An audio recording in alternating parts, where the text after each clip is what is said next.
اول تاسو دا ویډیو ګورئ بیا په موږ وروسته یو دوه خبرې کوو خو دا ویډیو ګورئ اول تیر شوي هفته کې زه د یو ملګري پسې تلم دوکان ته څه کار مې وسه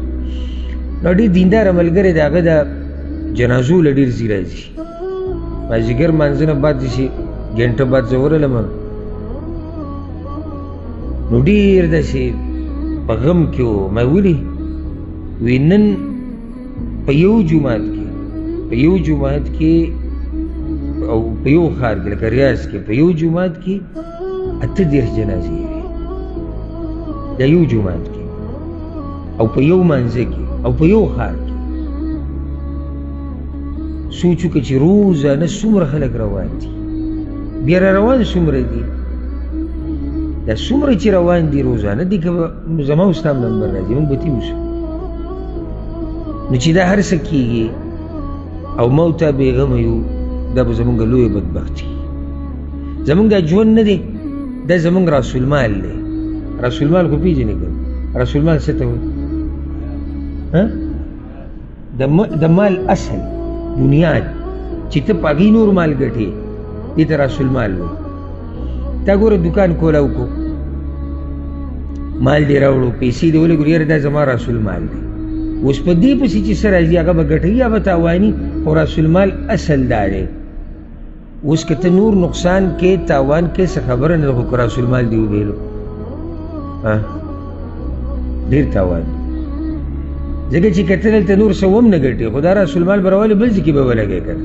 خو چې راسالمال ته وبېلې او ما دې مخکې ورځو کې یو ویډیو نصیحت کې کېدی چې تاسو اورېدلی ما یو قصه د یو کس ذکر کړې وه چې هغه به واوره خرڅوله واوره به یې خرڅوله او هغه به یو عجیبه اواز په بازار کې لګو او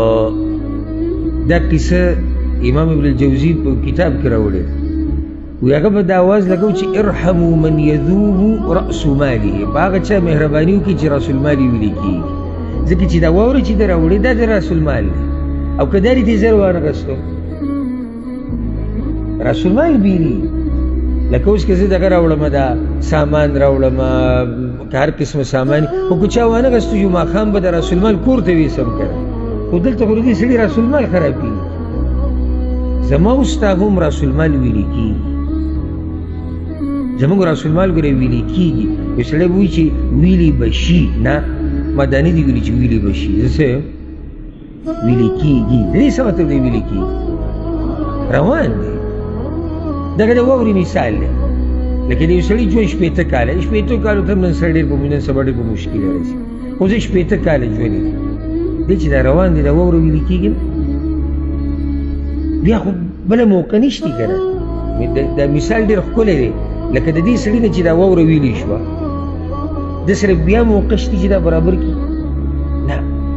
که دا د ده نه چا اخیستی وي ګټه وه او که چا وانهغستو تاوان زما او ستا د راسالمال ویلې کېږي روان دی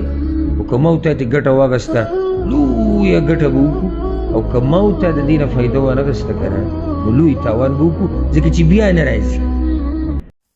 ښه دا بیان تاسو واورېدو د شیخ صاحب بس نیک عمل کوئ ځکه اچانک مرګونه انسان باندې دا ډېر زر راځي دا اچانک مرګونه د انسان خیال هم نه او سوچ کې هم نه چې زه به دا کار کوم او دا کار کوم او په هغه باندې مرګ راشي نو دا د اچانک مرګونو په باره کې د دغه شان قیمتي او اهم بیانونو لپاره تاسو زموږ سره اوسئ موږ فالو کوئ موږ ایډ کوئ ملاویږو په یو نوي ویډیو سره په یو نوي ټاپک موږ له راکوئ اجازت السلام علیکم ورحمت الله